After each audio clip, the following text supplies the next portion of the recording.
महादेव के चरण प्रणाम करतनी, आदि शक्ति जगदम्बा के चरण प्रणाम करतनी, धरती बैठल धरती माता के प्रणाम करतनी,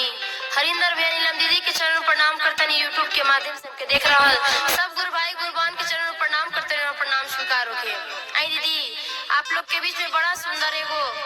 फगुआ शिव चर्चा गीत लेके आइल बनी, आशा ना उम्मीद करतनी ई भजन रोड़ो के अच्छा लगे। एगो शिष्या बाड़ी यही फागुन में का कइले बाड़ी की भंगिए के अमृत बनौले बाड़ी शरबत आ सबके पियावतरी आ का कहतरी। आई ए गीत के माध्यम से सुनी कैसे कहतरी उस शिष्या ताई सुनी। अरे भंगिया भइल होलिया में शरबत भोला जी, अरे भंगिया भइल होलिया में शरबत भोला जी, भंगिया भइल होलिया में शरबत भोला जी,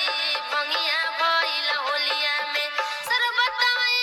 भोला जी, शरबत भोला जी, भंगिया